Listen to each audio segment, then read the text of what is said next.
जिगणे शरण श्रीरामचंद्राय नमः।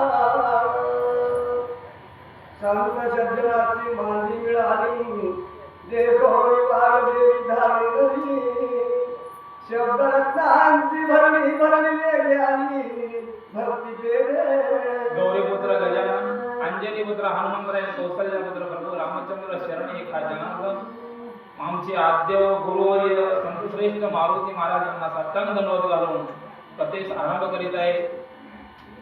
कथेचा अनुसंधान कवी श्रीधर या ठिकाणी सांगू लागले की संत श्रेष्ठ असे असणारे श्रोते यांची मांदियाळी यांची गर्दी यांचा सहवास या असणारा जो काही प्रतिसाद आहे तो प्रतिसाद पाहून मला या ठिकाणी मला आनंद झालेला आहे म्हणतात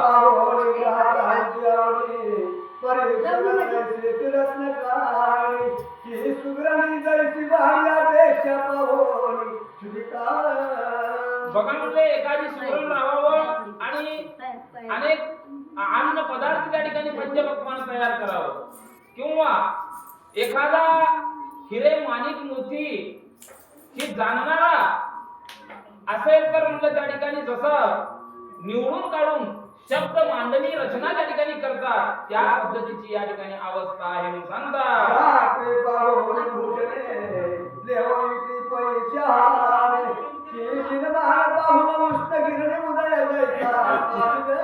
आणि बाबा म्हणजे चांगलं घ्यावं आणि वाईट सोडून द्यावं म्हणून या ठिकाणी जे काय असणार वाल्मिकांना जे काय लिहिलेलं जे आहे कथा ती कथा अगदी सुंदर चांगली आहे तेच म्हणजे या ठिकाणी मी निवडून घेतलेलं आहे माझ्या परीने जसं जमल त्या पद्धतीने म्हणजे या ठिकाणी मी घेतलेलं आहे मी हा एक पामर आहे असं श्रीधर कवी म्हणतात की बहुनिया समय घटिका उदय होय देवी शशांका की वर्षा काळी ते देखा मेघदही से वर्ष अहो महाराज म्हणजे हे रामविजय ग्रंथ कसा आहे दुष्काळ पडावं आणि अचानक म्हणजे त्या ठिकाणी पाऊस पडावा आणि पाऊस पडल्यानंतर आपल्याला जसा आनंद होतो तशा पद्धतीचा आनंद मला ही ग्रंथ ऐकल्यानंतर होतो म्हणतात ऋतू काळी येती फळे की उत्तम काळ पाहुणी बरे सत्कर करती सगळ्या निष्काम बुद्धी अहो महाराज निष्काम सेवेतून वागत असतो मुहूर्त बघून म्हणजे एखादं महत्वाचं कार्य जसं आपण पाहतो करतो त्या पद्धतीनं म्हणजे या ठिकाणी या ग्रंथासाठी मुहूर्त जे आहे ते अगदी सुंदर अशा प्रकारचं आहे आणि तुम्ही ऐका म्हणता की वेदांचे अंतर पाहुणी देख चालताती साकांते तरग की नमन पाहुणी मुदग धावे जैसे त्वरेने अहो महाराज म्हणलं जे काही वेद आहे वेदापासून अनेक शब्द निघतात वेदापासून उच्चार निघतो वेदापासून ज्ञान प्राप्त होतं तशी अवस्था मुलं ह्या ग्रंथाची आहे म्हणून सांगतात कैसे श्रोत्यांचे दानोनी अंतरे रामकथा रिंभिली साचार बोलिला वारणी करुषी ईश्वर आणि असा भाव मुलं श्रोते लोकांचा मला या ठिकाणी दिसून आला आनंद वाटला आणि वाल्मिकांना जे काही रामायण लिहिलं त्या रामायणातील थोडा सार मी तुमच्या समोर मांडतो शब्द भवानी भरला अपार कविता लक्ष तारू थोर स्मृती वायू काबळे सत्वार झाड चाले त्वरेने अहो महाराज श्रोत्यांना जर मला प्रतिसाद दिला तर मला कल्पवृक्ष झाड म्हणून अंगणात राहावं आणि त्याला जसा आनंद व्हावा तसा आनंद मला श्रोते लोकांना बघून झालेला आहे म्हणतात गुरु कृपाची बंधार ते शब्द रत्ने भरली अपार संत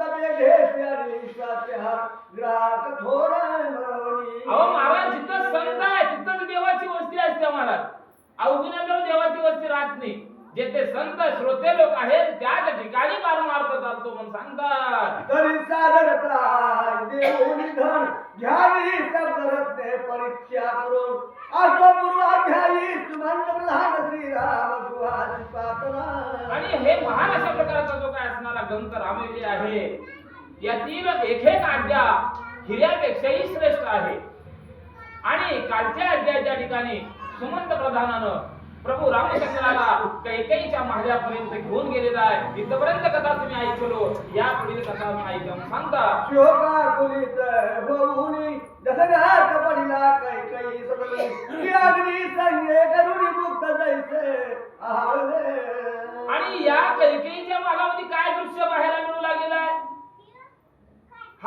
अयोध्येचा राजा दशरथ आहे, तो राजा दशरथ म्हणलं त्या ठिकाणी दुःखी अवस्थेमध्ये खाली जमिनीवर या ठिकाणी पहुडलेली अवस्था त्या महालामध्ये दिसू लागलेली आहे. ग्रहण काळे सूर्यचंद्र दिसती कळाहीन साच्या वा. की पांग करते सुकुमार हंस जैसा रूपला. अहो महाराज म्हणलं जसं ग्रहण लागल्यानंतर चंद्र किंवा सूर्य जसं काळीमा भासते तसं म्हणजे अवस्था राजा दशरथाची झाली. काळं कुट्ट म्हणलं मुख त्या ठिकाणी झालेलं आहे. आणि असं सोडून म्हणलं खाली जमिनीवर म्हणलं त्या ठिकाणी पडलेला दशरथ या ठिकाणी दिसू लागलेला आहे. म्हणतात कैसा जाण पंचरथ पडिला से शोकाग्रस्त सुमंत पाठविला त्वरित श्रीरामाची अनाभया. आणि अशा पद्धतीची अवस्था सुमंताने या ठिकाणी पाहिलेलं होतं. ताबडतोब म्हणलं प्रभू रामचंद्राला आणण्यासाठी सुमंत गेलेला होता. आता ती दोन्ही या महाराजा ठिकाणी येणार आहेत. आज सुमंत म्हणे श्रीरामाला ये बोलाविले कैकई धामा पुराण पुरुष सर्वात्मा सदकाळ धोनी चालिला. बघा म्हणजे सुमंत नावाचा प्रधान या ठिकाणी प्रभू रामचंद्राजवळ आले आणि सांगू लागले, अरे बाबा रामा, म्हटलं तुझ्या कैकई मातेनं मला त्या ठिकाणी बोलावणं पाठवलेलं आहे आणि आपण त्वरित आपल्या संग यावं अशा प्रकारची विनंती सुमंत प्रदान करू लागले. रती बसला केशनी नवमेघ संगता बपानी भक्त कैवारी कैवल्य दानी वेद पुराणी वंदनो. अहो ज्या पुराणाला वंद्य आहे, वेदाला वंद्य आहे, शास्त्राला वंद्य आहे, अशा प्रकारचा भगवंत प्रभू रामचंद्र आहे. आणि ही सुमंताची वाणी प्रभू रामचंद्राच्या कानावर पडली. प्रभू रामचंद्र काय करू लागले? वस्त्रालंकार मंडित गुण पाहती सर्व अयोध्या जन वा. म्हणती कोट्यानुकोटी बिनके तन श्रीरामावरून. बघा प्रभू रामचंद्र आपल्या महालातून महाराज निघू लागलेले आहेत. सुमंत प्रधान संघ आहे. दैदिप्यमान रत्न जडित म्हणलं जे काय असणारे सुवर्णाचे अलंकार म्हणलं प्रभू रामचंद्रानं परिधान केलेले होते. आणि अयोध्ये लोकांना वाटू लागलं राम या ठिकाणी चालू लागलेला आहे, रामाला पाहावं, रामाचं मुख न्याहाळावं अशा प्रकारची गर्दी त्या ठिकाणी होऊ लागलेली आहे. श्रीराम मुकुटीची दिव्य कळा तेने रवी मंडळ त्याचे ध्यान सूर्य पुतकळला प्रकाश. अहो ज्या वेळेस प्रभू रामचंद्र बाहेर आले, चालू लागले, सुमंत प्रधान संघ आहे, त्यावेळेस सूर्याला सुद्धा हेवा वाटला. सूर्याला सुद्धा वाटलं माझ्यापेक्षा तेजवान हा बालक आहे, हा राम आहे, अशा प्रकारचा हेवा सूर्य नारायणाला वाटू लागला. मकराकार शोभती कुंडल की परागनीने नेत्र उघडीले की कल्पांत विदूते उभाळे शीतळ धारे सर्वही. अहो महाराज म्हणलं कथांत काळ आल्यानंतर जसं भगवंताची स्वारी त्या ठिकाणी यावं किंवा एखादा संकट म्हणलं काळ आला आणि त्या काळाचं निवारण करण्यासाठी भगवंत जसं दत्त म्हणून उभा टाकतो त्या पद्धतीची अवस्था सर्व अयोध्ये लोकवासी बघू लागले. राम चालू लागले, आनंद मनाला वाटू लागला. आनंद बाळ सूर्याच्या कळा श्रीरामरूपी लोपल्या सकळा की ब्रह्मानंद रसमोती सगुण लीला धरो. अहो तुझं सगुण म्हणून की निर्गुण रे अशा प्रकारचा माझा राम या ठिकाणी चालू लागला. सर्व लोक बघू लागले. सुवर्ण निर्मळ मेरू पाटारी वाहे सराफ काळ तैसे केंद्र दिव्य तिलक भार श्रीरामाचे शोभत. अहो महाराज म्हणलं प्रभू रामचंद्राच्या अंगावरती जे काय असणारे अलंकार आहेत ते अलंकार सुद्धा म्हणलं मेरू पर्वताला सुद्धा फिकं पडावं एवढं तेजवान मला अलंकार प्रभू रामचंद्र घातलेले होते. कारण राज्याभिषेक सोहळा व्हायचा होता महाराज. अजून मनाला निघाले ते रामाला कसल्याही प्रकारची कल्पना नव्हती. फक्त सुमंताने काय सांगितलं की फक्त आईनं बोलावलं आहे. बोलावल्यानंतर अशाच संगार अवस्थेमध्ये प्रभू रामचंद्र कैकेयीच्या ठिकाणी निघू लागले. त्यावेळेस सर्व लोक रामाची स्तुती करू लागले, मुख न्याहाळू लागले. अशा प्रकारचा आनंद व्यक्त अयोध्येवासी करू लागले. अंगी दिव्य चंदन चरती अयोध्ये माझी सुवास बहत तेरे ग्रहण देवता नाचत निजानंदे. अहो ज्या वेळेस महाराज प्रभू रामचंद्र चालू लागले त्या सुवर्णाचं जसं सुगंधाचं म्हणलं या ठिकाणी फुलांचं गुलाबांचं जसं वास यावं, सुगंध यावं तसा प्रकारचा सुगंध दरवळू लागला. आणि जे काय नाकामध्ये जे काय ज्ञानेंद्रिय आहे ते ज्ञानेंद्रिय सुद्धा मला त्या ठिकाणी लाजवू लागले की म्हणलं असला सुवास आमच्या आयुष्यात कधीही बघितले नाही म्हणलं ते महाराज. नाकाचा हवा घेताना रामभो असा सुवास मला प्रभू रामचंद्राचा येऊ लागलेला आहे. कुणी ओविली भगले सकळे तैसे मुक्तहार शोभती वा. अनंत ब्रह्मांड एक वेळे एक रचने अहो महाराज रामाला बघितल्यानंतर अनंत ब्रह्मांडाला बघितल्यासारखं वाटू लागलं. एवढं सुख डोळ्याला वाटू लागलं महाराज. कुणाच्या? अयोध्येच्या लोकांच्या म्हणतात. पार नाही ने भक्त प्रेमाळ मढोनी वृंदावने भक्तस्थळ दिव्य तेज पदक निर्मळ प्रभेद आणि निराळ पदक दिव्य अशा प्रकारचे धडकू लागलेलं आहे. मुकुट म्हणलं चम चम चम चमकू लागलेलं आहे. रस्त्याने प्रभू जाऊ लागले, आनंद लुटू लागले. आज अनुभव रघुनंदन करी विराजत तापमान कधी देखळा पीत बसण्याचे पळे होऊन अहो महाराज आकाशामध्ये जसे वीज चमकावं आणि त्याचा प्रकाश शिल्लक पृथ्वीवरती पडावं, तशा प्रकारचा प्रकाश माझ्या प्रभू रामचंद्राचा पडू लागला. रतारूढ विरंतीचा छप्पन देशीचे राजे समर्थ देखो निया आणि अशा प्रकारे दिव्य वर्ण महाराज एक असणारं सुंदर अशा प्रकारचं रथ सजवलेलं होतं. आणि त्या रथामध्ये हा माझा भगवंत प्रभू रामचंद्र बसले. 56 देशाचे राजे, 96 कुळीचे राजकुमार आणि देशोदेशीचे ब्राह्मण ऋषी वर त्या ठिकाणी प्रभू रामचंद्राला बघू लागले आणि ते आनंद हृदयामध्ये सामान्य होऊ लागले. पुढे चालत चतुरंगद धडकत वाद्यांचा श्रीराम पावया सगळ उताविळ ध्यान. ज्याला त्याला वाटू लागलं रामाचं दर्शन घ्यावं, रामाला भेटावं आणि रामाचं मुख पाहावं, कारण अनंत जन्माचं पुण्य आपल्याला प्राप्त होणार आहे. हे भावना अयोध्यातील लोकांची होऊ लागली. पाहता श्रीरामाचे मुख कमळ राजे आनंदले सकळ मराठी जन्मधारा सुफळ तबारणी. बघा अनंत जन्माचं फळ आज मला मिळालं म्हणून प्रत्येक देशाचे राजे महाराज. कारण भगवंताला आतापर्यंत कोणीच बघितलं नव्हतं. योगायोग भगवंत प्राप्त होतं महाराज. आपल्या जवळ भगवंत आहे पण आपल्याला कळत ना. का बरं कळना? सगळं कळतंय, अज्ञान आहे आपल्या मग. आपल्या देहात माया समवली आहे म्हणून देव कळणार. देव चराचराच्या ठिकाणी आहे. जडी तडी काष्टी पाशानी सगळं व्यापलेला हा राम आहे, परंतु आपल्याला कळत नाही. केवळ अज्ञानामुळे आपल्याला कळत नाही. आणि परंतु त्या 56 देशीच्या राजानं रामाचं मुख पाहितलं आणि म्हणले धन्य झालो, आज आमच्या जन्माचं सार्थक झालं. अशा प्रकारे 56 देशीचे राजे बोलू लागले. धन्य धन्य तो दशरथ जयाच्या उगरी अवतरला रे उन्हात याची राज्यपाल यथार्थ देईला आता संभ्रमे.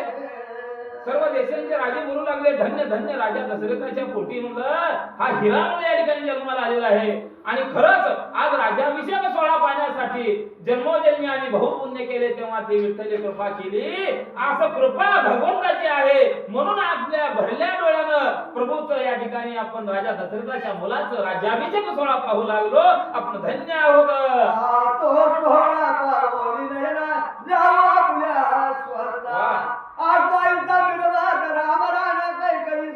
आणि सर्व मुले या ठिकाणी बोलत असताना आपापसात बोलू लागले. त्यावेळेस रथामध्ये आरूढ होऊन प्रभू रामचंद्र चालू लागले. चालत चालत कैकेयीच्या महालात आले. जवळी आला कोणी रघुनाथ सुंदर कुंभोरी रडे दशरथ लोका बाहेर टाकोणी श्रीराम दशरथा जवळी पै. बघा म्हणजे काय वस्तुस्थिती निर्माण झाली महाराज. एकीकडे आनंद आहे दुसरीकडे दुःख आहे. प्रभू रामचंद्र कैकेयीच्या महालामध्ये पाऊल ठेवले. त्यावेळेस दशरथानं थोडं त्या ठिकाणी नजर रामावर टाकले, रडायला सुरुवात केली. ती अवस्था माझ्या प्रभू रामचंद्रानं पाहिली. लक्ष्मणाने सुमंत या सहित प्रवेश मूर्छित पडला दशरथ नाही निवाचा सुधा. आणि रामासंग सुमंत नावाचा प्रधान आणि उर्मिलापती असा असणारा लक्ष्मण महाराज सोबत आहेत. त्यांच्या दृष्टीला काही दिसलं. डोळ्यावट पाणी येऊ लागलेल्या दशरथाच्या. आणि त्या महालामध्ये जमिनीवर त्या ठिकाणी रडत स्पंदत अशा प्रकारे राजा दशरथ रडू लागला. ही अवस्था प्रभू रामचंद्र सुमंत आणि लक्ष्मणानं पाहिलं. लहान दशरथाचे केले नमन वंदिले कैकेयीचे चरण येली म्हणे विजयी पूर्ण सर्वदाई होशी. बघा म्हणजे महाराज या बाईला आता आशीर्वाद द्यायला हाय जागा. विजयी होतील म्हणलं. बाईलाच माहित आहे काय ते आम्हाला अजून माहिती नाही. राजा दशरथाचं मुख बघितलं. आईचं दर्शन घेण्यासाठी प्रभू रामचंद्र धावले, चरण स्पर्श केले आणि कैकेयीला आशीर्वाद दिलं. आशीर्वाद कसा दिला महाराज? विजयी भव. बघा अहो माता आहे ती शेवटी. आता चुकून विकल्प आलाय तिच्या पोटात. म्हणून हे घडलंय. मग हे घडलंय कशासाठी? 33 कोटी देवानं प्रार्थना ब्रह्मदेवावर कालच्या अध्यायात ऐकला आपण. हे करावं लागलं. काही साधी नव्हती महाराज, श्रेष्ठ होती. काही हे करावं लागलं, केलं म्हणून हे देवाची सुटका झाली आहे. आणि काही जर नाही केलं असतं तर देव नाव घेतले ते. म्हणजे जसं कौशल्य महत्वाचे आहे तशी काही सुद्धा महत्वाचे महाराज. कारण आहे, मान्य आहे, परंतु काही मुळे 33 कोटी देवाची बांधलकी सुटली, हे महत्वाचं आहे. आणि अशा प्रकारे प्रभू रामचंद्राला आशीर्वाद काही देऊ लागले. पुढे काय होऊ लागलं? श्रीराम पुसे काही काय तारायाचे मानसी काय केले भूमीसी ते मद प्रति प्रभू रामचंद्रांना आईचं दर्शन घेतल्यानंतर बोलायला सुरुवात केली. माते म्हणलं आतापर्यंत राजा दशरथाला खाली झोपल्याला मला या ठिकाणी मी पाहिलं नाही, परंतु आज खाली शेण कावर केले मला तू सांग. म्हणून प्रभू रामचंद्र बोलू लागले. काही सांगे समाचार राय मदत दिले 2 वर ते मी मागता सात्यार दुःख थोर बघा म्हणजे बाईने बोलून दाखवलं महाराज. रामा दुसरं काही नाही रे रामा. अरे ज्या वेळेस मी तुझ्या बापाला युद्धामध्ये या प्रसंगाला धावून गेले आणि त्याच्यामुळं तुझ्या बापानं मला 2 वर दिले होते आणि ते 2 वर मला या ठिकाणी मागू लागले. आणि मागत असताना अशी अवस्था तुझ्या बापाची झाली म्हणून काही बोलू लागले. मग बोले रघुनंदन ते विभाग पुरवीन तेरी मने तू मनाची करी गमन तुझं वर्षे पर्यंत. बघा म्हणले प्रभू रामचंद्र बोलू लागले. माते म्हणलं कसले वर आहेत म्हणलं. अगं ते वर तर सांग म्हणले, तुझ्या वराची पूर्तता बाप नाही जर केला तर हा पट्ट्या करेल म्हणले. एवढं धैर्य रामाच्या अंगी होतं महाराज. त्यावेळेस काही बोलायला सुरुवात केली. काय नाही म्हणले, एका वरानं तू 14 वर्ष अयोध्येच्या बाहेर वनात जावं आणि दुसऱ्या वरानं माझा लोक भरत गादीवर बसावं. बोला सांगा बेरे सुमित्रा सुत राज्य करील माझा भरत तू आणि होशील यशवंत सीताकांत अवश्य म्हणे. बघा म्हणले महाराज. त्यावेळेस काही मुखातून शब्द निघाला महाराज. निघाला अवश्य वाटते म्हणलं. अगं तुझी पूर्तता करीन तर मग लोक कुणाला म्हणावं, मुलगा कुणाला म्हणावं.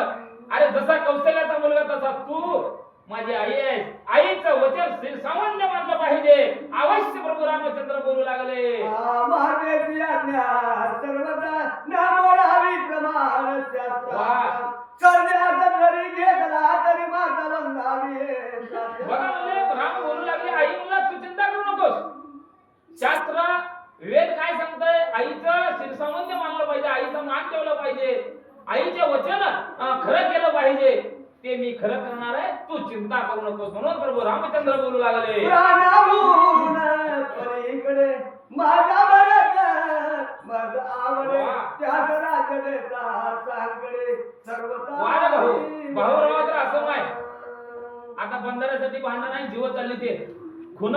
पुन्हा एकदा गेली की मूर्ती पुन्हा येत नाही. पण हे आपल्याला कुठं कळलं ना.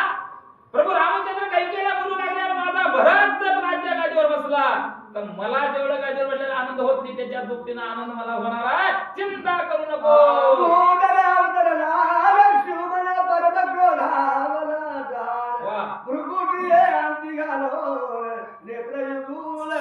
बघा त्याच ठिकाणी उर्मिलावती लक्ष्मण होता सुमंताजवळ, प्रभू रामचंद्राजवळ. आणि त्यावेळेस रागानं तप्त लक्ष्मण झाला. त्यावेळेस प्रभू रामचंद्राची दृष्टी लक्ष्मणावर गेली. लक्ष्मणाला डोळ्यानं खुणवलं. लक्ष्मणा आवाज करू नकोस.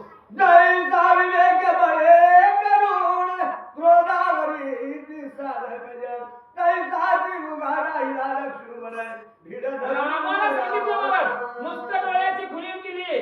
रागानं तप्त लक्ष्मण जाता, परंतु लक्ष्मणानं आपला राग आवरला. पुढं काय होऊ लागलं?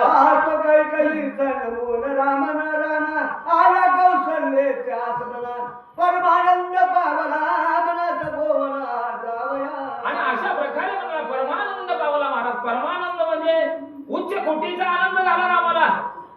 आता आपल्याला शेताला जाऊन काय जर काम करून तर पाय आपटत जाता माय, परंतु वनवासाला जायचं म्हणताना उच्च कोटीचा आनंद भगवंताला झाला.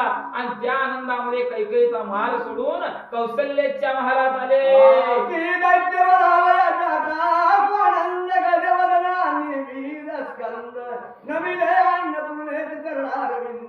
ब्रह्मानंदे करोनी. अहो महाराज आनंद वाटला. आनंदाच्या बहारामध्ये आज म्हणलं या ठिकाणी मी वनवासाला जाणार आहे.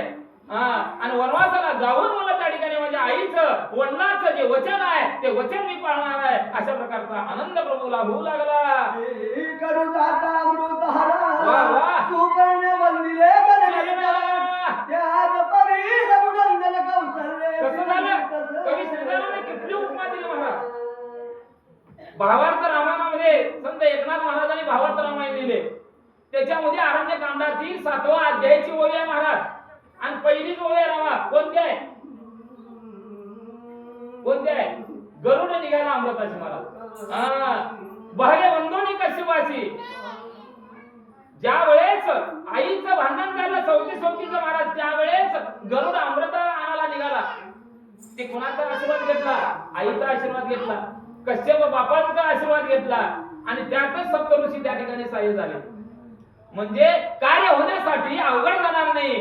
केवळ आई वडिलांचा आशीर्वाद महत्वाचा आहे म्हणून सांगतात. सांगितले सकळ वर्तमान वाह. धगधगीने कौशल्ये ते म्हणा. भूमीच पडली मूर्छा येऊन वाटे प्राण. आणि ज्या वेळेस कैकेयी मातेला कळालं माझा राम वनवासाला जाणार आहे, त्यावेळेस महाराज मुखावाट शब्द निघाल्या मुलं धरणीवर खाड कोण कौशल्या पडू लागली. किंवा हृदयी शस्त्र खोंदले की लोभियाचे धन हरवले. वाह. कैसे कौशल्ये श्री वाटले आज्ञा मागता. अहो महाराज म्हणलं एखादा लोभी माणूस राहावा. त्याच्या आयुष्यात कुणाला चहा पाजूनच माहित नाही महाराज. त्याला लोभी म्हणायचं, धन लोभी म्हणायचं, धन लोभी. स्वतःच्या पोटाला मी खायचं नाही आणि बाहेरल्या माणसाला कधी चहा पाजवायचं. आता तर 80 रुपये किलो साखर झाली माय. आता चहा प्यायला सुद्धा आम्हाला लाज वाटलेली खरं सांगतो दिलीप मामा. चहा प्यायला सुद्धा आम्हाला सुद्धा नको वाटलेलं आहे, कारण 80 रुपये किलो साखर झाली आहे. त्यावेळे एखादा धन लोभी राहावं आणि त्याचं धन अचानक निघून गेल्यानंतर मला जसं अवघड वाटावं तशी अवस्था कौशल्याची होऊ लागलेली आहे.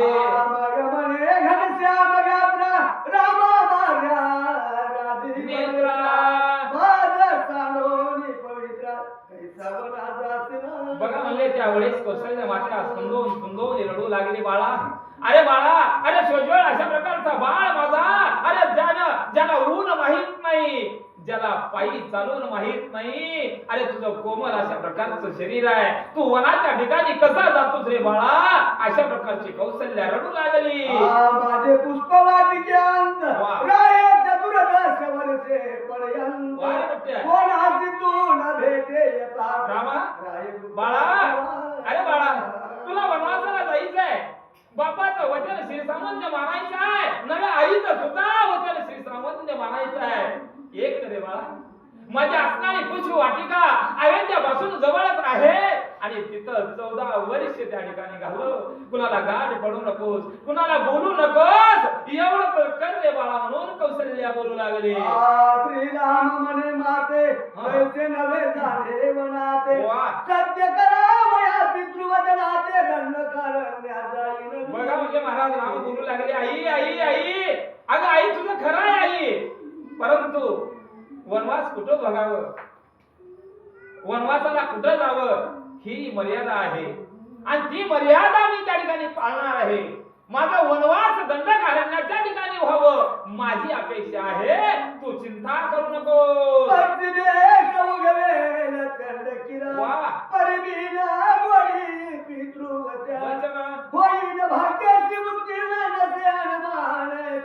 बघा म्हणजे स्पष्टपणाने प्रभू रामचंद्र बोलू लागले, हे आई, अगं एक वेळेस पूर्वेला उगवायचा सूर्य पश्चिमेला उगवेल, परंतु माझ्या वडिलांचं जे वचन आहे, माझ्या वडिलांचं जे शब्द आहे ते शब्द मी मोडणार नाही. अशा प्रकारे थांबताना प्रभू रामचंद्र कौशल्याला बोलू लागले. साधना करवे त्याची गोष्टी तर या प्रगतीने सृष्टी भरून. अगं आई, महान अशा प्रकारच्या सूर्यवंशी कुळामध्ये जन्मलेला राजा दशरथाचा पोटी माझा जन्म झालेला आहे आणि जर मी वचन भंगलो, माझ्या बापाचं जे वचन आहे ते वचन नाही पाळलो तर मला सूर्यवंशी कुळाला डाग लागणार आहे. मी असं या पुष्प वाटिकेमध्ये राहणार नाही म्हणून स्पष्ट मत प्रभू रामचंद्र व्यक्त करू लागलेले आहे. साधना करवे पितृवचन व्यर्थ काय जन्मा संयमोन. वाह. विगत किंवा ज्ञान दामिका. अहो म्हणलं एखाद्या अज्ञान माणसाला गर्व राहावं मला ज्ञान आहे म्हणून तसं होईल म्हणले. कारण पित्र वचन जर आपण या ठिकाणी नाही पाळलो तर म्हणलं सूर्यवंशी कुळाचा डाग लागणार आहे. परंतु अज्ञानाच्या गर्दीमध्ये सापडल्यासारखं होईल म्हणून राम बोलू लागले की वडंबरीचे सुरत्व झाले की आजा कंठीचे जैसे स्तन की नटा माझील कावी नकी कंटक वचन सगळे पै. हा म्हणलं माझ्या वडिलांचं जे वचन आहे ते वचन म्हणलं मी या ठिकाणी पाळणारच आहे असं ठाम मत व्यक्त केलेलं आहे. की जन्महांडाचे विशाळ नेत्र की मध्य पियाच्या पवित्र पात्र किया जात्याचे उंच मंदिर व्यक्त काय जाळावे या राजी पुत्र तोची धने तो साथ करी पितृवचन तरी बाजवणाचा वया लागोन आज्ञात येई. आई आई आई आता मी या ठिकाणी थांबणार नाही कारण मला दूषण लागल. अयोध्येवासी लोक मला नाव ठेवतील किंवा म्हणले 56 देशीचे राजे सुद्धा म्हणलं रामानं आपल्या बापाचं ऐकलं नाही की अपकीर्ती जगामध्ये होईल आता लागलीच मला जाण्यासाठी आशीर्वाद दे म्हणून प्रभू रामचंद्र बोलू लागले मनोरी श्रीरामे धरिले चरण उभा राहिला कर जोडून वाह. धबधबा वक्षत बळून कौशल्येने घेतले. बघा म्हणले त्यावेळेस महाराज घट्ट अशा प्रकारचे आपल्या आईचे चरण धरले उठून उभा राहिले हात जोडून माथे मी तुला एक विनंती करतो माझ्या वडिलांचा आज्ञा सामान्य मानण्यासाठी मला आशीर्वाद दे मला या ठिकाणी जाण्यासाठी उत्स्फूर्त अशा प्रकारचा प्रतिसाद दे म्हणून पुन्हा पुन्हा प्रभू रामचंद्र बोलू लागले. नगरी तेव्हा फुटली मात किवणा जातो श्री रघुनाथ वर्तला एक दिया कांड पडले मूर्तीत लोक तेव्हा. अहो महाराज म्हणले ही बातमी त्या ठिकाणी सर्व लोक बघू लागले ऐकू लागले त्यावेळेस जे अनेक भक्त होते अयोध्येतील लोक ते अगदी म्हणलं यांचं बोलणं ऐकून मूर्छापन्न अवस्था निर्माण होऊ लागले. कौशल्य म्हणे रघुनंदना सुखभारा जगन मोहना माझी मोढोनी आज्ञा कैसवना जातो. बघा म्हणजे कौशल्याचं मत या ठिकाणी महाराज राहीना आणि बाळा अरे बाळा म्हणलं या ठिकाणी तू जाऊ नकोस माझी आज्ञा तुम्ही दिलेल्या नाही आणि माझ्या आज्ञा जर मोडून गेलास तर म्हणलं त्या ठिकाणी मला वाईट वाटल अशा प्रकारे कौशल्य बोलू लागले. श्रीरामाची म्हणे लक्ष्मण मला आज्ञा देई अनुक्रम ऐकईचे शिरसे होऊन संतोष विनत बघा म्हणलं करा. महाराज लक्ष्मणाने रामचंद्राला बोलायला सुरुवात केलं. रामा दादा अरे म्हणलं मला आज्ञा दे फक्त म्हणले हे मनाला जायची गरज नाही हे रडाचं रडी अजिबात चालू देत नाही म्हणले आता जातो कैकईचं शिर आकाश मार्गाच्या ठिकाणी उडीतो तिचा काटा काढतो असं प्रभू रामचंद्राला लक्ष्मण बोलू लागले. रघुपती तू म्हणा हातात यथार्थ प्राण तरी ददरा राज्य पुढे समस्त अयोध्या वस होई. त्यावेळेस लक्ष्मण बोलू लागले दादा अरे दादा जर तू मनाला निघून गेलास तर म्हणलं आपला बाप या ठिकाणी जीव सोडत आणि बाप जर राजाच्या गादीवरून जीव सोडून वैकुंठाला गेला तर म्हणलं हे जे काय राज्यकारभार कसं चालवणार अगदी अयोध्यावासी म्हणून या ठिकाणी ओस पडल अशा प्रकारे लक्ष्मण प्रभू रामचंद्राला बोलू लागले. परम प्रेम बंधू भरत तो राज्य न करी यथार्थ हितावद करिता सत्य तो हि सुख पावे. बघा म्हणले आणि लक्ष्मण काय म्हणू लागली की पुढे अरे आपला भरत म्हणलं अज्ञानी नाही तो सज्ञान आहे आईचं ऐकणारा नाही म्हणलं आणि भरत सुद्धा राज्यकारभाराच्या ठिकाणी गादीवर बसून राज्यकारभार हाताळणार नाही एवढी मला गॅरंटी आहे म्हणजे अयोध्या ओस पडणार आहे. सगळं अनर्थाचे कारण कैकेयी सत्याचे भान इजला टाकीता मधून सगळं जन आनंदवी. हा बघा म्हणजे मूळ दुःखाचं कारण कोण आहे कैकेयी आहे. अरे या कैकेयीचा जर निपात केलो तर सगळ्याला आनंद होणार आहे दुःख कुणाला वाटणार नाही म्हणतात. दैसी समोर टाकीता दुर्वासना साधक पार्वती आत्मसदना चिरदनी संत सगळ्या जना सूर्योदय आनंद. अहो महाराज मला अंधकार जावं आणि अंधकार झाल्यानंतर सूर्य उगवल्यानंतर सर्व जगाला उजेड द्यावं आणि आनंद वाटावं तशा प्रकारचा आनंद या अयोध्येवासी लोकांना होणार आहे. कधी होणार आहे या बाईचं शिर उडविल्यावर होणार आहे म्हणतात. मग बोले श्रीराम प्राणांत झालिया विपरीत सहजात करावे हे वरवरही पदरी लक्ष्मणा. बघा मी लक्ष्मणाला प्रभू रामचंद्र बोलू लागले अरे बाबा हे कदापि शक्य नाही म्हणलं आपण आता वनाला जायचंय वनवासाला जायचंय आणि असत्य म्हणलं या ठिकाणी कधी वागायचं नाही असं प्रभू रामचंद्र बोलू लागले. कौशल्या सुमित्रा तैस्या माता कैसी कैकई जाण तत्वता वा. ते गावात करिता बघा यश कैसे आम्हा. आणि बाबा जीवनामध्ये यश प्राप्त करून घ्यायचं असेल तर आई वडिलांची सेवा केली पाहिजे. आणि जसं कौशल्या आणि सुमित्रा जशी आपली माता आहे त्या पद्धतीचीच म्हणलं कैकेयी आपली माता आहे. आणि त्या कैकेयीला जर मारून आपण जर राज्यकारभार करत असलो तर म्हणलं कधी जीवनामध्ये यश प्राप्त होणार नाही आणि हे करणं योग्य नाही म्हणून प्रभू रामचंद्र लक्ष्मणाला सांगू लागले. लक्ष्मण म्हणे श्रीराम हाते तरी माझ्या न्यावे सांगाते नाही तरी प्राण त्यागी न येते बघ तू म्हणा सुखी जा. हा बघा म्हणले त्यावेळेस लक्ष्मण भाऊ असा होता असं माय लक्ष्मण बोलू लागले तुझं म्हणणं मान्य आहे तुझं सगळं ऐकतो परंतु एक आटा म्हणले तुझी सेवा करण्यासाठी तुझ्या संग मी येणार आहोत. जर मला सोडून गेलास मला सोडून जर वनाच्या ठिकाणी एकटा गेलास तर म्हणलं माझं जीव म्हणलं या ठिकाणी देह अर्पण म्हणलं या ठिकाणी करीन अशा प्रकारे लक्ष्मण बोलू लागले. सुमित्रा म्हणे रघुनंदना माझा लक्ष्मण नेईवना वा. शरीर तुझी या निज चरणा प्रेम भाव. बघा म्हणलं माय हो असं हो सौती हातावी ऐकत तेव्हा मी सौती होत्याच महाराज. हा सुमित्रा बोलू लागली लक्ष्मणाची आई रामा रामा अरे माझ्या लेकराला वनाच्या ठिकाणी नेलं पाहिजे. का नेलं पाहिजे तुझी अखंड मला तुझ्या चरणावरती सहाय्य होऊन तुझी सेवा करणारा माझा लक्ष्मण आहे आणि अशा लक्ष्मणाला अयोध्येच्या ठिकाणी ठेवू नकोस त्याला सुद्धा घेऊन जा म्हणून सुमित्रा बोलू लागली. राम तुझा वेगळा एक क्षण सर्वथा नोहे लक्ष्मण वा. वरी पळे जीवन आणून शैलेश अरे रामा रामा अरे मला तुला सोडून एक क्षण सुद्धा न राहणारा तुझा भाऊ लक्ष्मण आहे. आणि जर तू अयोध्येत त्या ठिकाणी सोडून जर वनात तू एकटा गेलास तर लक्ष्मण राहील का.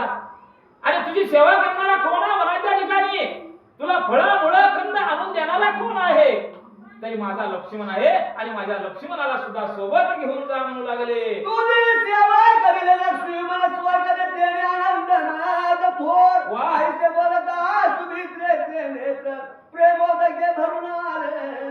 बघा हो, काय महाराज अशा प्रकारची भाष्य सुमित्राने केला प्रेम दाखवला रामाला आनंद वाटला धन्य धन्य म्हणलं या ठिकाणी राम आपल्या आईचं कौतुक करू लागले. उर्मिलेचे समाधान करोनी या लक्ष्मण चित्त झाला प्रयाण मना प्रती करावं. आणि ताबडतोब आईची आज्ञा झाली भावानं सांगितलं चला म्हणून. त्यावेळेस लक्ष्मण उर्मिलेच्या महालाच्या ठिकाणी आले. त्या उर्मिलेचं नुकतंच लग्न झालेलं होतं महाराज. आता सांगावं की थोडं आणि मी सांगायला गेलं रातभर बोलतो पण आवाज करणं हो या उर्मिलेमुळं पाणी पिल्यामुळं उर्मिला कधी लक्ष्मण म्हणले रामू रामायणामध्ये महाराज ती माहिती राहावं म्हणून सांगला बरं का. मला जेवढं भगवंताला ज्ञान दिले तेवढं उर्मिला पती लक्ष्मण. आता थोडक्यात श्रीधर कवीने सांगितली समजूत उर्मिलेचे घातले आणि निघाले. परंतु रामायणामध्ये कसं सांगितलं उर्मिला पती लक्ष्मण बायकोचं नाव अगोदर आहे मग नवऱ्याचं नाव आहे. मग कशासाठी येतं आता तुम्हाला इथं कोण उर्मिला आहे का माझं नाव कसं आलं म्हणतात नाही. हा कशी होती उर्मिला अहो ज्या वेळेस लक्ष्मण रामाची सेवा करण्यासाठी वनामध्ये निघाले त्यावेळेस उर्मिला सांगितलं नाथ चुलीवरती भात शिजू लागलेला आहे 2 घास जेवण करून जावा. त्यावेळेस लक्ष्मणाने सांगितलं नाही म्हणले अगं माझा दादा निघालेला आहे दादाची सेवा करण्यासाठी मी चाललोय. त्यावेळेस उर्मिला दरवाजाला हात लावून खडी उभी होती. 14 वर्ष चुलीमध्ये जाळ तेवत होतं भात शिजत होतं म्हणून उर्मिलावती नाव ठेवले वाचा.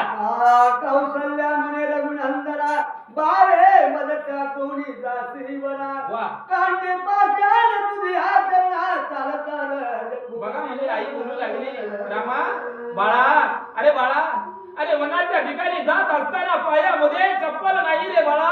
अरे तुझ्या पायाचे या ठिकाणी खडे होतील लाल भडक होतील रक्त बंबाळ मला तुझा पाय होतील रामा. बाळा तुला कधी ऊन माहिती नाही अनवाणी चालून माहिती नाही आणि माझ्या कोमल बाळा अरे तू जाऊ नको. जनितांबरे सर्व चांडोनी कैसा राशील भरकले वेष्टोनी वा. भ्रमर पर्यंत जलोनी भूमी शयन केली करीसी. काय अवस्था कौशल्य मातेची झाली महाराज. बाळा अरे बाळा तू कधी बाहेर राजमहालाच्या बाहेर गेलेला माणूस नव्हत रे बाळा. कधी अनवाणी चाललेला नाही राज्यकारभार करत असताना तुझ्या बापाने अनेक म्हणलं वस्त्र त्या ठिकाणी तुला दिले. ते वस्त्र टाकून वलकेले नेसून तू कसं जीवन करशील रे रामा? बाळा तुझं कसं होईल रे बाळा? ते जोडी रत्न जडित कोटी रे कैसा राखती जटाभार रामा तुझी तनु सुकुमार बाळा अरे बाळा अरे भाग बाळाचा सोडून जटा वलकेले नेसून वनामध्ये कसा राहशील रे? कसा तुझा मन त्या ठिकाणी राहील बाळा? बाळा मला माफ कर रे बाळा. बाळा तू वनाला जाऊ नको म्हणून काही काही दुःख करते. सुगंध परिमळ ते जोडी करा कैसे आम्ही करसी भस्मार वनी नसेल दुर्धर बाळा अरे ज्या अंगाला ज्या देहाला सुगंधित उठणे लावायचं सोडून अरे वलकले नेसून म्हणलं राना वनामध्ये भटकत फिरशील कसं रे बाळा? बाळा तुला कशातही मला दुःख या ठिकाणी होणार आहे. ते दुःख करण्याचं सामर्थ्य तुला कसं येईल रे बाळा? आणि तू जाऊ नको. बली सापडसी तू जगदेवी मला तुझी कोण राखील पाठी शोकी कौशल्या हृदय तुझी मने काय बघून रडू लागली रामा? बाळा अरे बाळा अरण्याच्या ठिकाणी हिंस्र पशु पक्षी राहतात. तुला संकट येईल. त्या संकटाचं निवारण कोण करेल रे बाळा? बाळा 14 वर्ष वराच्या ठिकाणी तू दिवस कसे काढशील मला चिंता वाटू लागली. औषधी मोहरे अनेक अनोनी रामाचे दंडी बांधी जननी रामाची पाणी ना गेले बली औषध. बघा म्हणजे मायाच वेगळी महाराज. जे काय आयुर्वेद औषध आहे ते औषध मला त्या ठिकाणी आपल्या बाळाला ताप येईल, आपल्या बाळाचे पाय दुखतील, नाही आपल्या बाळाला बरं वाटायचं नाही. हा मनाच्या ठिकाणी विचार कौशल्याने केलं आणि जडीबुट्टी म्हणलं त्या पदरात बांधून माझ्या भगवंताच्या हातामध्ये कौशल्याला माता देऊ लागली. बली दृष्टावेल रघुनाथ मरोरी मोहरे गरीबाने काही एक पिढान होईल दाताईच्या वस्तू देत. बघा म्हणले माईचं मन वेगळं असतं महाराज. आपल्या रामाला आपल्या बाळाला वनाच्या ठिकाणी कुठली पीडा येऊ नये म्हणून मला जे काय असणारी सामुग्री जी आहे ती सामुग्री सुद्धा कौशल्या माता प्रभू रामचंद्राच्या हातामध्ये देऊ लागली. ते आधी पुरुषाची जननी वनासी निघतात ताप पाणी पंचभूतासी कर जोडणी प्रार्थना करी. बघा मुले महाराज ब्रह्मांडाचा मालक वनाच्या ठिकाणी जाऊ लागलेला आहे. कौशल्या माता दुःख करू लागली आणि हात जोडू लागली. कुणाला हात जोडू लागले महाराज? पंच महाभूताला हात जोडू लागले. आग तेज पृथ्वी वायू आकाश या पाण्यापासून रामाला दुःख होऊ नये, उन्हापासून दाहक निवारण होऊ नये, वायूपासून त्या ठिकाणी वारं लागू नये. अशा प्रकारची जी काय असणारी प्रार्थना त्या पंच महाभूताकडे कौशल्या माता हात जोडून करू लागली. धरणीच कौशल्या विनवीत माते तुझा श्रीराम दामा याची रक्ती धारतानी दिसते. बघा म्हणले धरणी मातेला बोलू लागलेली आहे. हे धरणी माते अगं तुझा जावई आहे म्हणला हा माझा राम आणि त्या जावयाचं संरक्षण करणं तुझं कर्तव्य आहे. अशा प्रकारची विनवणी धरणी मातेला कौशल्या करू लागली. जाईल कमला पत्राचे त्यात पण दे असो तर सुपर नाना संगती रूपात रक्तो यासी. आणि म्हणलं हे माते म्हणलं ज्या ठिकाणी माझा राम जाईल त्या रामाच्या पाठीमाग जाऊन माझ्या बाळाचं संरक्षण कर म्हणू लागले. रातोट पाहिले कमले गुण त्याहून सुकुमार राम चरण त्याची यातरणी खडे पास कर तोरेली. आणि मग म्हणजे माझ्या लेकराला कधीही माहीत नाही अनवाणी चालून जाऊन माहीत नाही. आणि तुझ्या धरणीवरती असणारे पाशाण आहे, तुझ्या धरणीवर असणारे खडे जे आहेत ते माझ्या बाळाला ऋतू नये असं तू कर म्हणू लागली. उदकाशी कौशल्या म्हणत रघुवीर होईल तुझ्या वा वा नदी सरोवरे समर्थ पूर्ण. बघा आपल्याकडे किती महाराज आपल्याला विनंती करू लागले. पंच महाभूतापैकी पृथ्वी झाली आता आप आहे. आप म्हणजे पाणी आहे. अरे पाण्याला विनंती करू लागली माझ्या लेकराला ज्या वेळेस ताण लागल, माझं लेकरू तानेला त्या ठिकाणी अंगाला पडल त्यावेळेस मला ताबडतोब मला ते पाणी तुम्ही जावा आणि माझ्या रामाला पाणी द्या अशा प्रकारची विनंती करू लागले. मरे विश्व प्रकाश दंड किरणा तू रक्षी आपले कुलभूषणा तुझे किरणे मन भवना स्पर्शोलेली. बघा म्हणले त्यावेळेस सूर्यनारायणची प्रार्थना करू लागली. तुझे जे काय असणार तेज मंद कर म्हणले मंद केवळ माझ्या लेकराला ऊन लागू नये एवढीच कृपा माझ्या लेकरावरती कर म्हणून कौशल्या बोलू लागले. लोक प्राणेशा प्रभांजना लघुमादिया रघुनंदना तुझी आगुणे डोळी नयना माझी जावी सर्वता वा. पुष्टेश्वरी तार गुणात तू मंद मंद येई मारूत वा. तुझावे म्हणी ज्या कांत करी आईचे प्राणे. बघा म्हणजे वाऱ्याला विनंती कौशल्य मात्या करू लागली. वाऱ्यापासून म्हणलं माझ्या लेकराला कशाची प्रकारची धोंब होऊ नये किंवा यातना होऊ नये म्हणून वायू नंदना अरे माझ्या रामाचं रक्षण कर म्हणू लागली. अंबरातून विकार पाहि शब्द विषय तुझे काळी मंजुळ शब्द तुझे हृदय वा. अंडर सर्वता ब्रह्मा शिव इंद्र राष्ट्रदिक पारे एकादश रुद्र नवगृह अष्ट वसु द्वादश मित्र माझा रघुवीर रक्षा. हा बघा म्हणजे त्यावेळेस आई कौशल्य माता विनंती करू लागली. आकाशाकडे मुख त्या ठिकाणी केली. आकाशाला प्रार्थना करू लागली. हे आकाश देवा म्हणले माझ्या लेकराला म्हणलं कशाची प्रकारची म्हणलं त्या ठिकाणी उणीव भासू देऊ नकोस. ज्या ज्या वेळी माझ्या रामावर संकट पडल त्या ते वेळेस सर्व देवांनी यावं माझ्या रामाचं संरक्षण करावं. अशा प्रकारे यक्ष गंधर्व गण गंधर्व सर्व देवतांना म्हणून प्रार्थना कौशल्य माता करू लागली. तो दानव कुळ वैश्वानर साधन पद्म भ्रमरा ज्ञानतम छेद कधी वाकरणे साचार कौशल्य ज्वारी चक्रवारण पंचान की दुःख पर्वत भंजन सहस्र किरण की विघ्न परिपाळ दारुण ज्यावरी सुपर्ण रघुवीर. हा बघा म्हणले सुपर्ण असा माझा रघुवीर आहे. आणि म्हणलं शेषाला सुद्धा त्या ठिकाणी प्रार्थना करू लागली की बाबा अरे माझा राम आता 14 वर्ष वना त्या ठिकाणी जाऊ लागलेला आहे त्याचं संरक्षण करत म्हणून अशा प्रकारची प्रार्थना करू लागली. यावरी कौशल्या मनात चतुर्दश वर्षे पर्यंत व्यर्थ देहा पेतवत कैसा पाळू मी आता. हा बघा म्हणजे आता मला 14 वर्ष दिवस म्हणलं एक एक रात्र म्हणलं जर जाणार आहे एक एक दिवस म्हणलं वर्षासारखं वाटणार आहे. 14 वर्ष म्हणलं आता मी कसं घालवू ही चिंता कौशल्याला लागून राहिली.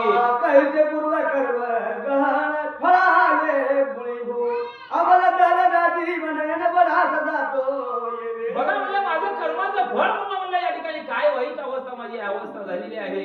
मी काय बरं पाप मागल्या जन्मात केलं असेल आणि हे दिवस आज मला पाहायला मिळू लागलेले आहे. अशा प्रकारचे अंतर्यामी विचार कौशल्या करू लागली. तू म्हणा जातो श्री रघुनंदना कमी काढला प्रेम पाणा माझ्या विसाविया मनमोहरा गुण निदान जाऊ नको. बघा म्हणजे शेवटी पुन्हा पुन्हा विनंती करू लागले महाराज. अहो जसं लेकरू रडावं आणि आईच्या स्तनाला पाना फुटावं त्या पद्धतीची अवस्था आज कौशल्याची झाली महाराज. शेवटी विनंती करू लागली 14 वर्ष म्हणलं मला दिवस कटणारे रामा तू जाऊ नका रे रामा. श्रीरामा भुवन सुंदरा डोळ्याचा सुकुमारा गाली वनेचा मुनी रंजना गुण समुद्र जाऊ नको म्हणा. हे गुण निरामा अरे हे माझ्या कोमल अशा प्रकारच्या असणाऱ्या बाळा तू मनाला जाऊ नको. संपत्ती त्या विपत्तीचा कळाव्या विकळा संपूर्ण विद्या होत अविद्या. हा बघा म्हणजे जे ज्ञानी माणूस आहे मान्य आहे परंतु त्याच्याजवळ रामच नाही.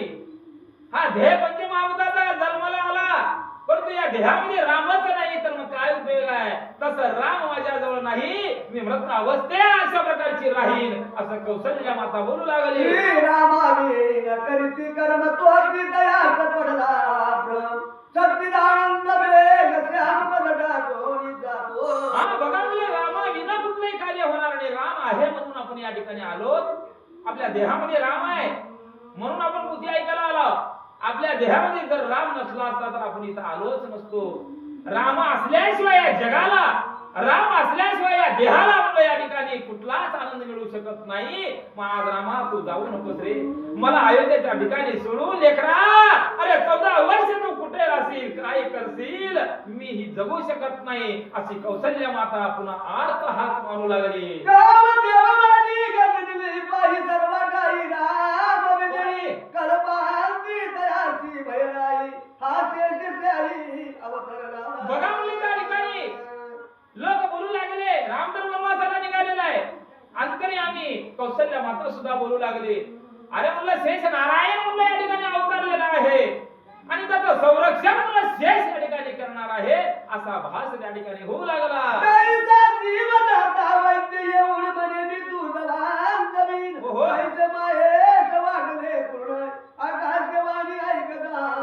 बघा म्हणजे आकाशवाणी होऊ लागली महाराज. अहो जसं देहातलं प्राण निघून जावं आणि ते निस्तेज पडावं पुन्हा प्राण यावं आणि ते ध्येय या ठिकाणी उठून उभं राहावं. तशा प्रकारची अवस्था त्या ठिकाणी झाली.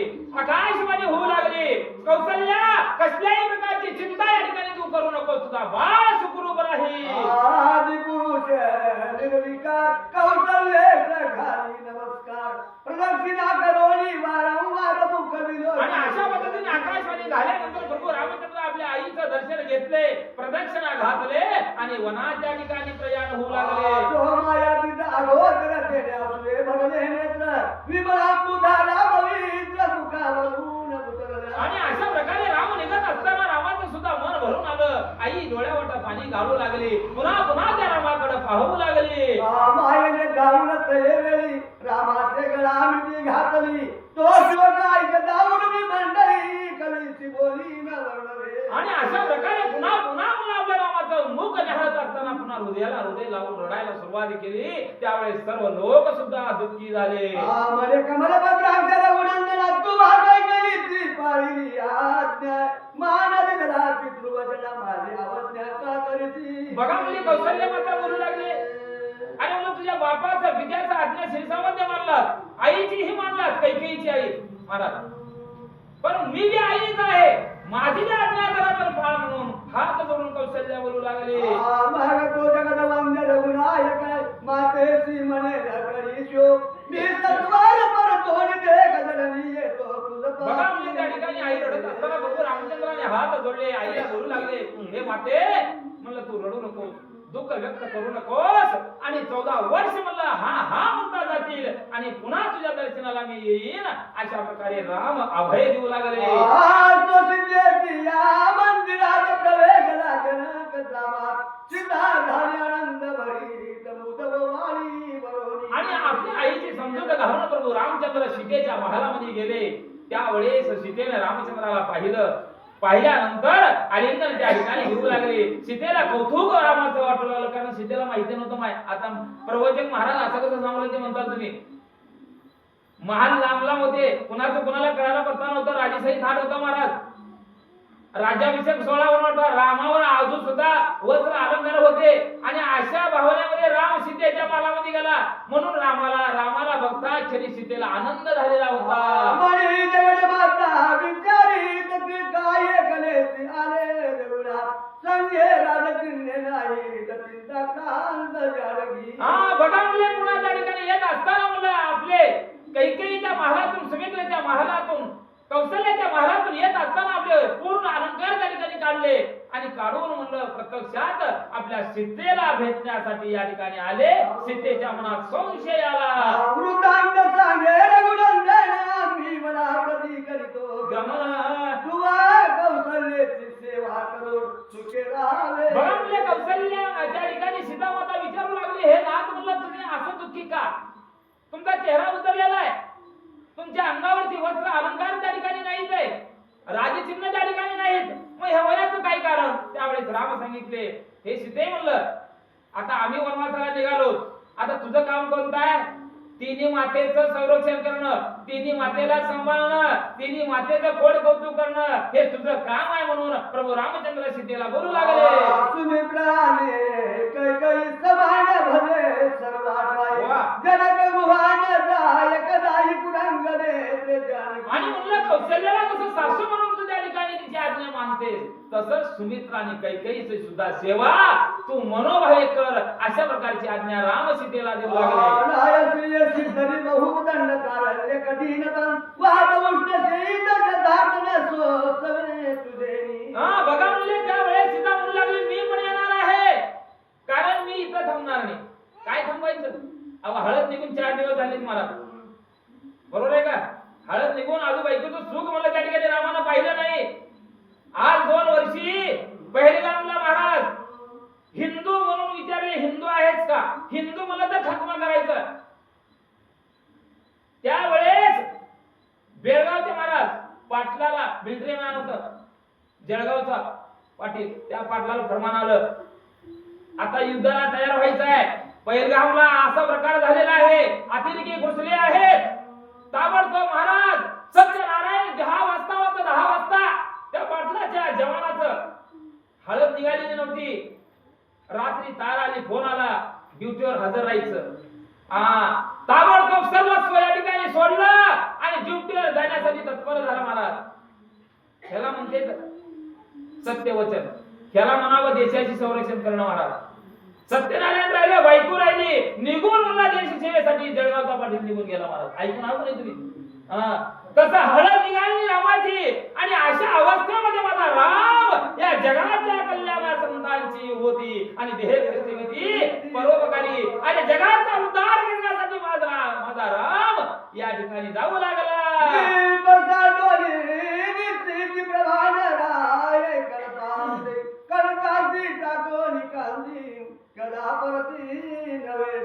बघा म्हणजे अशा प्रकारे म्हणलं दुःखी मन अवस्था त्या सीतेचं होऊ लागलेलं आहे, कौशल्याचं होऊ लागलेलं आहे, सुमित्रेचं होऊ लागलेलं आहे आणि अशा अवस्थेमध्ये माझा राम पाय ओढत ओढत मला त्या ठिकाणी पुढे जाऊ लागले.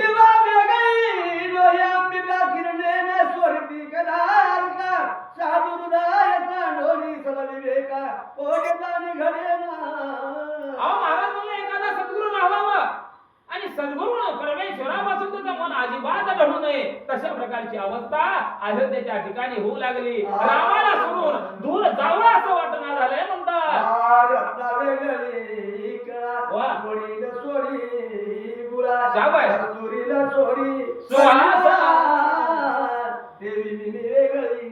महाराज म्हणलं गोडीला सोडून गुळ राहील का?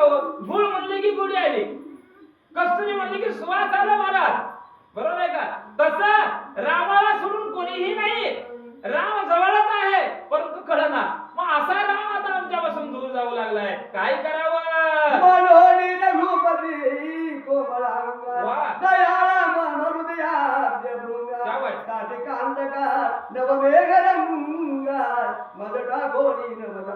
अरे बाबा, अरे महान महान म्हणलं लहान अवस्था असताना, बालक असताना अरे जातपाटिकाला मारला, ज्या स्वभाव मारीच्याला यम सदनाला पाठवलास, एवढा पराक्रमी तू माझा बाळ आहे. आणि बाळा, आणि मला सोडून तू जाऊ नकोस. कौशल्या माता बोलू लागले.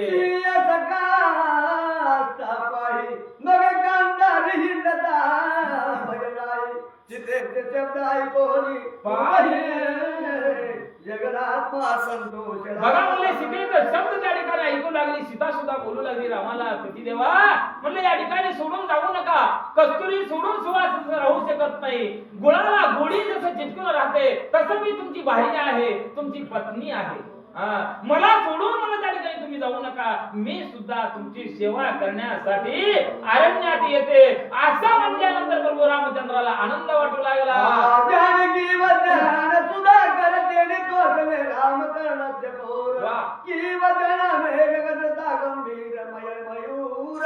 आणि अशा प्रकारे मला आकाशातून पाऊस पडावा आणि मयूर आपले पंख काढून जसं नाचावं आणि त्या मयूराला मोराला आनंद जसा व्हावं, तसा आनंद माझ्या या ब्रह्मांडाच्या मालकाला म्हणजे प्रभू रामचंद्राला झाला. रघुपती म्हणे हिंदू बदने श्री वशिष्ठाचे चरण धरणे. बघा मुले त्या ठिकाणी स्वतः मालक आहे मला सीतेचा, पती आहे, परंतु रामाने काय सांगितलं? मला सांगितलं मान्य आहे, परंतु आपला जे सूर्यवंशी कुळाचा गुरु वशिष्ठ आहे त्या वशिष्ठाचं दर्शन घे आणि यथोचित माहिती गुरुला सांग. गुरुनी जर आज्ञा दिले तरच माझी सेवा करण्यासाठी मनात ये.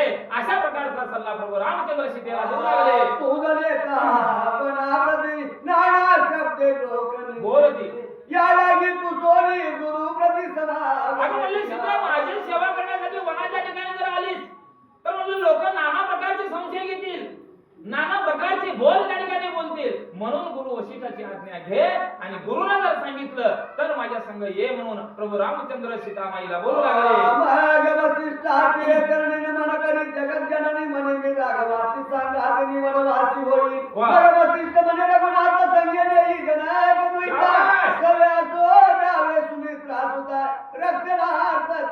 गुरु वशिष्ठाला सांगितलं महाराज. सीता गुरु वशिष्ठाजवळ आली, नमन केली, साष्टांग दंडवत घातली आणि आपलं मनोगत व्यक्त केले महाराज.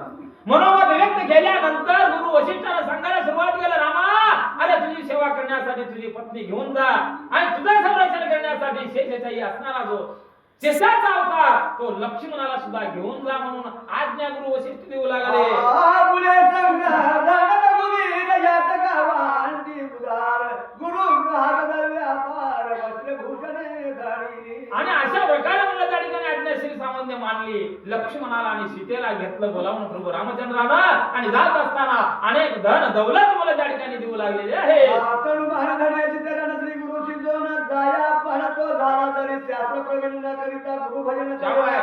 व्यक्त गेले तयात बदळ जळ तयात शाबास. व्यक्त काय पूर्ण प्रताप गुरु भजन. अहो गुरु शिवाय ज्ञानाची प्राप्ती नाही, गुरु शिवाय शस्त्राची प्राप्ती नाही, गुरु शिवाय हे जीवन जगणं सुद्धा फिकं पडते महाराज. जीवनामध्ये येऊन गुरु करून घ्यावं. भरपूर ज्ञान आहे परंतु गुरुच नाही, वेदांती आहे पण गुरुच नाही. परंतु अशा व्यक्तीनं गुरुला मानावं, गुरु जीवनामध्ये करून घ्यावं तर मग या ठिकाणी प्राप्ती होते म्हणतात. सद्गुरूच्या घरी आपदा आपण भोगी सर्व संपदा त्या पवित्राचे मुख कदा दृष्टीनं पाहावे. अहो महाराज आपण ज्ञानी आहे पण जीवनामध्ये गुरुच करून घेतला नाही, मग अशाचं तोंड बघावं का? आपलाच खरं जर मनात गेलं तर त्या माणसाचं मुख सुद्धा पाहू नये अशा प्रकारे श्रीधर कवी सांगतात. गुरुपुत्र परम सुज्ञान ज्ञानीला बोलावला आपली वस्त्रे भूषणे काढून या संपूर्ण देवविली वा. तिथे वस्त्रे भूषणे पार सुयज्ञास दिली सतवर रथ देवोनी या गुरुपुत्र निज गृहात. बघा म्हणजे प्रभू रामचंद्राला काय केलं हो? सीतामाईने काय केली? गुरु वशिष्ठाचा जो मुलगा असणारा सुयज्ञ नावाचा मुलगा होता, त्या मुलाला म्हणजे का असणार आपले अलंकार म्हणून त्या ठिकाणी बाहेर गेले आणि जे काय असणारे धन दौलत कुबेराचं जे असणारं महाराज सर्व फोडून म्हणलं त्या ठिकाणी गाव ब्राह्मणाला गरिबांना याचकांना म्हणून त्या ठिकाणी दान म्हणून सीतामाईने प्रभू रामचंद्र देऊ लागले. विश्वामित्र आसी तकन दुर्वाद्य प्रभू वामदेव अंगिरावी दिविज सर्व द्रव्य राघव पाटली. आणि अशा प्रकारे सर्व द्रव्य म्हणजे जे काय असणारं धन दौलत म्हणलं सर्व गोर गरिबांना वाटायला सुरुवात केलेली आहे. कौसल्या सुमित्रा माता दान द्रव्य पाठवित यांत्र रामे आपले सेवक जना द्रव्य भारत दिले दीन कुटुंब वत्सला शक्त पंगु केवळ तया द्रव्य तमाल नीड आलोनी देता. अहो महाराज कौशल्या सुमित्रेने सुद्धा आपलं भांडार फोडलं. प्रभू रामचंद्राच्या हातून म्हणलं दान धर्म करायला त्या ठिकाणी सांगितलं. त्या पद्धतीने प्रभू रामचंद्र सीता लक्ष्मण आपल्या जे काय असणार आईने दिलेलं धन दौलत आहे ते याचकांना वाटू लागले. आई इष्टात्यंत गौरवून सर्वास मन रघुन अंतन सेवन साधावा मनवरून सुखे करून नाता हो. मग काही त्या गृहात येत झाडाच्या गल्लीवर सेवेला ते त्या लोकात कल्पांतरी. अहो महाराज काय प्रभू रामचंद्र बोलू लागले? प्रधानाला सांगू लागले, अरे मला 14 वर्ष मी पुन्हा अयोध्येला येण्यापर्यंत कुठलाही गरीब कुठलाही याचक मला अन्न कमी पडले, मी उपाशी आहे हे म्हणायला भाग नाही. कारण असं द्रव्य द्या, असं धन दौलत द्या की म्हणलं मी 14 वर्ष वनवास भोगून अयोध्येला येईपर्यंत माझी जनता सुखानं आणली पाहिजे अशा प्रकारचं धन वाटप करा म्हणून प्रभू रामचंद्र सांगू लागले. अयोध्येच्या नरनारी आश्रू माती तयांच्या नेत्री गोब्राह्मणांचा कैवारी बनाचा. अहो महाराज म्हणलं याचं येऊ लागले, ब्राह्मण येऊ लागले, धन घेऊ लागले. धन घेत असताना आनंद व्हावं का? दुःख व्हावं महाराज? दुःख होऊ लागलं. माझा राम आज वनवासाला जाऊ लागला, माझी सीता वनवासाला जाऊ लागली, माझा लक्ष्मण वनवासाच्या ठिकाणी जाऊ लागलं. धन काय करावं? हे धन महत्वाचं नाहीये, राम महत्वाचा आहे. अशा प्रकारचे गो ब्राह्मण रडायला सुरुवात केले. इकडे काही त्या सदना रामे नवीला दशरथ दर्शिना करोनी लोकी वदनार बिंद पितया. आणि अशा प्रकारे दुसऱ्या बाजूला कैकेयीच्या महालामध्ये राजा दशरथ म्हणलं त्या ठिकाणी दुःख करू लागलेला आहे. पुन्हा पुन्हा त्या कैकेयीला रागानं पाहू लागलेला आहे. माझा राम कुठं आहे? माझा राम कुठं आहे? अशा प्रकारचं दुःख राजा दशरथ करू लागला. दशरथ माने रघुनंदना राजीवनेला जातो श्रीवना नीन ठेवी आपल्या प्राणा कुलभूषणा रघुवीरा. बघा म्हणले त्या वेळेस प्रभू रामचंद्राला बोलू लागले, रामा रामा बाळा, अरे मला सोडून वनाच्या ठिकाणी जाऊ लागलेला आहे. अरे माझा हा ध्येय मला या ठिकाणी मी त्यागणार आहे. मी जिवंत राहू शकत नाही रामा, मी काय करू? राजा म्हणे श्रीरामाचे जळभारणे सांगाते वडावादी सुखे वरते 14 वर्षे. बघा म्हणलं मला राजा दशरथ बोलू लागले, अरे म्हणलं माझा बाळ वनाच्या ठिकाणी 14 वर्ष वनवास भोगणार आहे आणि त्या रामाला कुठल्याही प्रकारची इजा होऊ नये, कुठल्या प्रकारचं अन्न कमी पडू नये, धन दौलत मला त्या ठिकाणी द्या आणि जेवढं काही द्यायचा प्रयत्न करा आणि तेने करून माझा राम 14 वर्ष सुखात राहावं, अशा प्रकारची आज्ञा राजा दशरथ देऊ लागला. तो रामचंद्र बोले वचन नीत बाळाची सेवितो कारण वाह. ते देणार भाराचे कारण सर्वता बघा मुलं, राम